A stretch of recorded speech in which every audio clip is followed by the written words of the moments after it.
अपने मन में प्रश्नों का बोझ कब तक रखेगी तू? और तू कब से सोचने लगी मुझसे कुछ भी पूछने में? मैं जानती हूँ साईं, तुम जो कुछ भी करते हो उसके पीछे कोई कारण, कोई वजह जरूर होती है। लेकिन साईं, मुझे बेचारे काका महाजनी के लिए बहुत बुरा लग रहा है। वो मालसा काका के साथ घर जा रहे थे, तब मैंने उन्हें देखा था। उनका चेहरा उतरा हुआ था साईं। मुझे पता है तुमने मालसा काका से कहा था कि वो काका महाजनी को यहाँ आने से रोके। मैं उस दिन तुमसे पूछने वाली थी,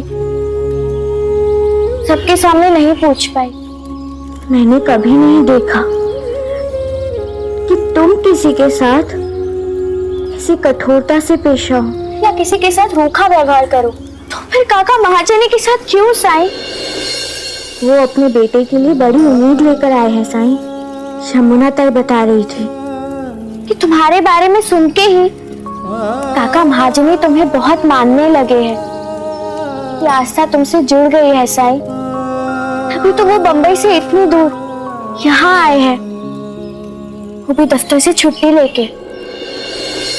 एक कहानी सुनेगी? कहानी? हाँ, पर मेरे ये कहानी भी नारद जी और भगवान विष्णु अर्थात नारायण की है।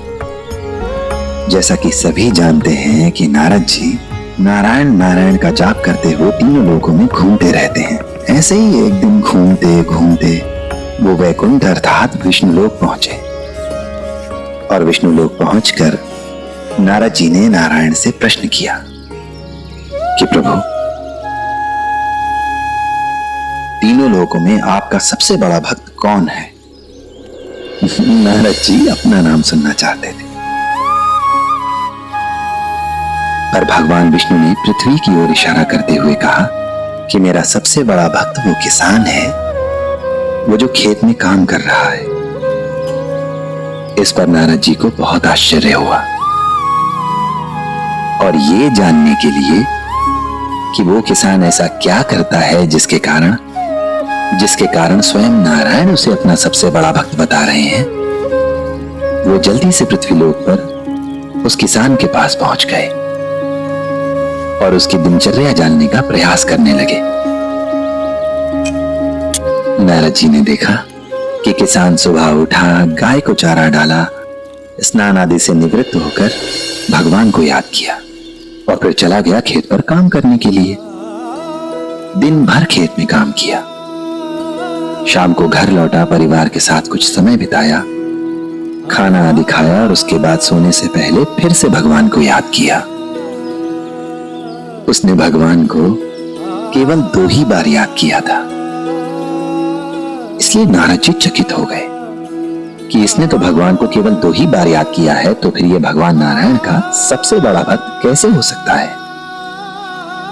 और ये सवाल लेकर नारद मुनि जा पहुंचे बैकुंठ, नारायण के पास। उनसे जाकर कहा कि नारायण, वो किसान तो दिन में केवल 2 बार आपका नाम लेता है और मैं दिन भर आपका नाम जपता रहता हूं, फिर भी वो मुझसे बेहतर कैसे हो गया? क्यों वो आपको मुझसे ज्यादा प्रिय है? इस पर नारायण मुस्कुराए और बोले, उस किसान की सबसे बड़ी विशेषता ये है कि वो अपने कर्तव्यों को पूरी ईमानदारी और निष्ठा से निभाते हुए मुझे याद करता है, मेरा नाम लेता है। इंसान का सबसे पहला कर्तव्य है उसका कर्म।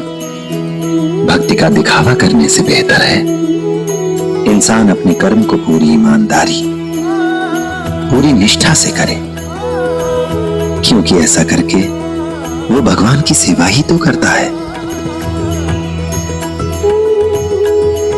क्योंकि निस्वार्थ कर्म भी भगवान की पूजा का ही एक रूप है। बहुत अच्छी कहानी है साईं। लेकिन साईं, तुमने मेरे सवालों का जवाब ही नहीं दिया। तुम काका महाजनी को वापस क्यों भेजना चाहते थे? क्या तुम उनके बेटे को ठीक नहीं करोगे?